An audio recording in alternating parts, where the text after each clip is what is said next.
Right, so now let's get started with Have You Met Miss Jones improvisation tips. Now, what we're going to do is you can see that I have the sheet music and I have all of the chords written out. These are just basic block chords. You'll also notice in the left hand, they're written down here, right? But obviously that's a little too low, so I say you can play them all up an octave. Now, sometimes that's going to conflict with the right hand, and I'll tell you what to do on that in a second.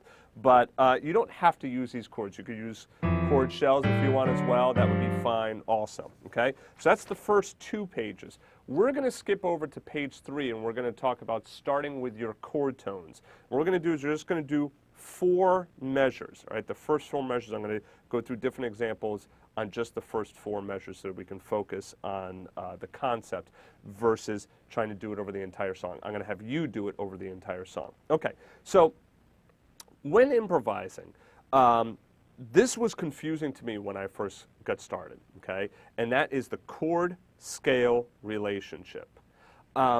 Chord-scale relationship is basically, I'm sure you've seen this before if you've been doing any type of improvising or jazz piano, you know, you have a F major chord. Well, what scale can I use? I can use my major scale, I can use my major pentatonic scale, Ionian, which is also major scale if we want to think modes, okay? I could maybe even use my Lydian scale if I want to get that, you know, that sharp 11 in there. So for every chord in a piece, we have different scales that we can apply to that chord. Now here's my problem with the chord scale approach. It's a fine approach, there's nothing wrong with it, but the problem that I have with it is that it makes it a little too much like a recipe. It makes improvisation too much like, oh, okay, well this is the only thing that you can put in here. You know, a lot of times, like if I'm cooking, I don't like following recipes because I like to improvise. I like knowing that, okay, I have all these ingredients, you know, maybe I'll throw a little bit of this in here, or maybe I'll throw a little bit of that in there. For instance, I like spicy food, so I'll like hot pepper flakes, you know, the red pepper flakes. Well, if the recipe doesn't call for it, doesn't mean they're like, oh, the recipe doesn't call for it, so I can't put it in there. No, of course I can put it in there. I can add a little bit of spice. That's the same thing with improvisation as well. And sometimes that chord scale relationship, it's like, oh, well, didn't say over here that I can use that scale, so that means I can't use it. Here's the reality. You can use any note on any chord. It all has to do with how did you get into that note, how did you get out of it, and what is your whole concept of playing behind there. Right? That's where you could kind of go inside and outside. So if I'm on F major 7, now, I'm not supposed to use any of these notes on an F major 7 chord, right? But it depends on, again, how I'm getting into it and getting out of it. Right? Now, it's not the best line, but it works. That's the point. We can, nitpick the line to death and say, oh, we could do this better and whatnot. Yeah, sure. You know, when you're composing, then do that. But in the spur of the moment on a gig, you know, maybe you might do that. But again, it's all how you got into it and how you got out of it. If I just do this, well, that sounds terrible now, doesn't it? It really doesn't sound all that good, okay? Because I'm just like, bam, like there's no concept behind it. Whereas if I'm thinking, oh, you know what, let me kind of dial in some tension and get out of that tension. All right. So anyway, this chapter is about starting with your chord tones. So the first thing you do is get your chord tones down for the song that you're improvising over. Now, one way you could do that is just start by going through each of the chords. And by the way, in the second measure, I'm doing the A minor 7 flat 5 to D7. You can take a look at that practical diminished lesson that I just did.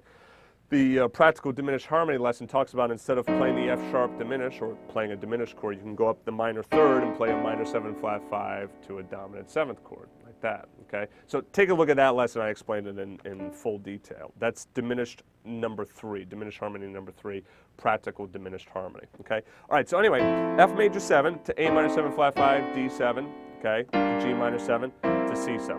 So all we're going to focus on right now. Now my chord tones are, well, guess what? Those are my chord tones, all right? So you should start just by doing that. Make sure you can do that. If you can't do that, then you're not going to be able to play your chord tones in the right hand, all right? So make sure you can just go ahead through and play those chords like that. Now, The next thing is to just freely play these chord tones in your right hand. Now you might have to start with just going just up and down like that.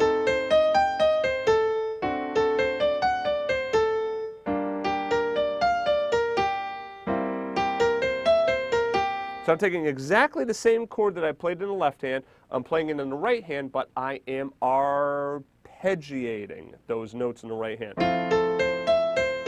Breaking them up. And also notice that I'm not worrying about time right now. I'm not trying to do it within a 4/4 time. Okay? So that's playing the chords exactly, you know, as I play them in the left hand. But now what if we want to start to get a little bit more loose with it?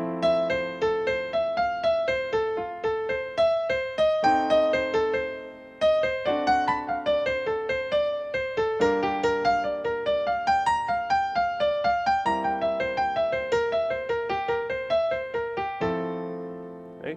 If you cannot play your chord tones that fluid, okay, even though I did make a little mistake in there, all right, but if you can't play them that fluid, then this is what you have to focus on right now, all right? Don't worry about the scales and stuff like that. Focus on getting down your chord tones. Why? Why is this important? Because often, you know, students will ask, well, shouldn't I be doing those chord scales? Like, isn't that important? That's what all the jazz books say, you know, do these scales and whatnot.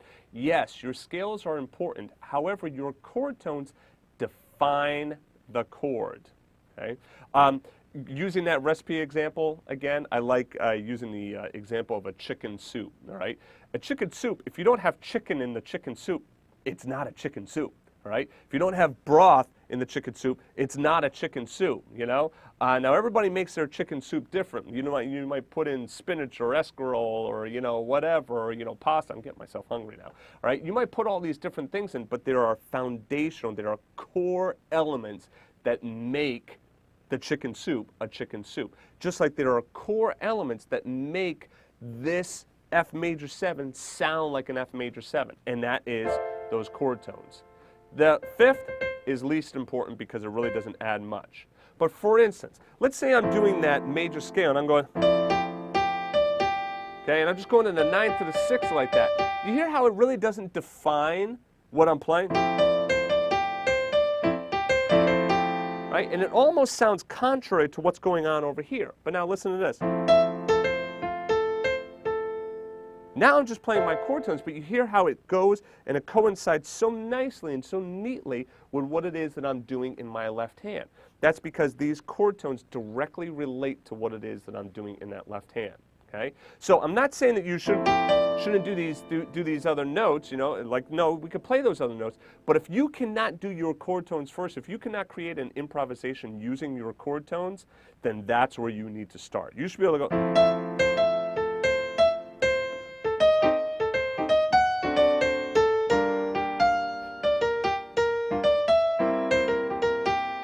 okay? You should be able to do something similar to that in which you're isolating and only using your chord tones, right? That's where you start your improvisation. Even if you're an advanced level player, if you've never tried that, I want you to try doing that because I want you to see if there's any holes in your playing, okay? When you do this, is it kind of like, whoa, wow, that's a little bit more difficult than I thought it would be, or my fingering gets all jammed up, or like I really don't know my minor 7 flat 5 chord as well as I thought I knew my minor 7 flat 5 chord, okay? Now, a little sidetrack here. A lot of times students will say, oh, I just don't have time to practice. Guess what? That's the beauty of this stuff. You could practice this stuff anywhere. So what you could be thinking is you could be saying to yourself, spell the chords to yourself. F major 7, F-A-C-E, A minor 7 flat 5, A-C-E flat G, D7, D-F sharp A-C, G minor 7, G-B flat D-F, C7, C-E-G-B flat. Okay, what's the third of all those chords? A is the third of F, C is the third of A, F sharp is the third of D, B flat is the third of G, E is the third of C. You see how I just rattle this off like boom, boom, boom, boom, boom, boom, boom, boom, boom, boom. I'm not thinking about it at all. Well, of course I'm thinking about it, but it's so fluid, it's all spur of the moment. That's what you need in order to be able to do this on the spot. If you're on a gig and you're like, you're like, oh gosh, what are the notes of the chord? You know? Obviously, it's not going to work so well.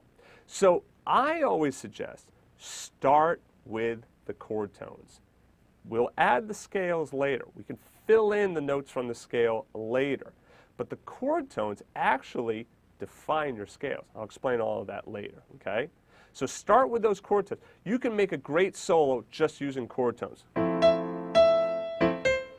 Sorry, let me do it in time. 2, 3, 4.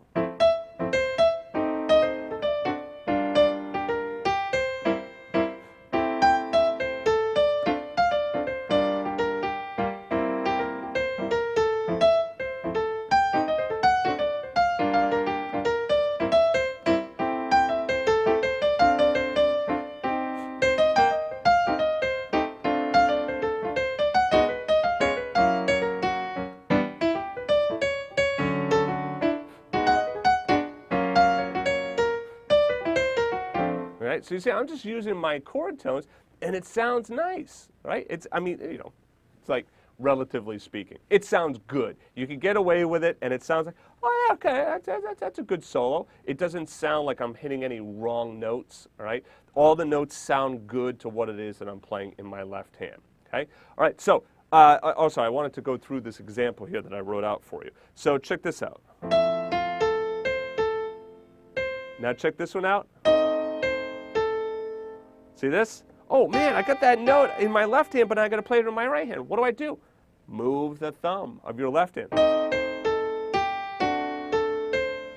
So you see on the D7, I just didn't play that top note because I played it there in the solo.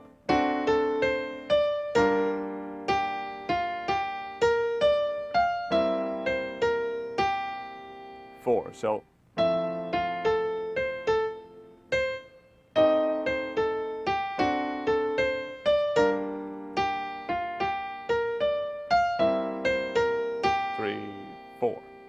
Okay? Now, fingering-wise, I don't have the fingering written in, and I cannot write in the fingering all of the time because I have to force you to start working on your own fingering.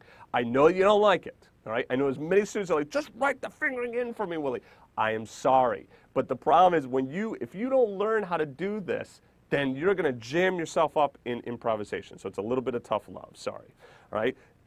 How you get the fingerings, you've got to look ahead. You've got to look at where you're going, okay? Look to where you're going. There's no one right way of creating a fingering for this particular passage. It's going to depend upon your hand. Obviously, I'm starting with my pinky because where am I going? I'm going down.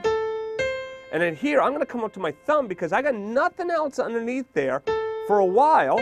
And then I'm going to hit my 4th finger on E flat. I usually do that because I like to keep my fingers open. I like my thumbs and pinkies open whenever I can because it gives me some flexibility.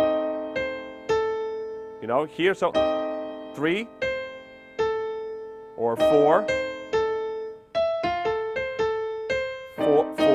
3, 2, 1, and then cross over 2, and then I cross back 1, 2, 3, 1. See how I just cross over like this? So I kind of run out of fingers. So, oh yeah, I mean, yeah, wouldn't it be great if I had my middle finger there because then I could. So that's fine. 2, 1, just cross over. 2, 1, 2, 3. Okay? So it actually works out better up here. I get my pinky, whereas if I, 4 or 5 like that is going to be a little bit tricky. It's a little bit more of a stretch. So I like.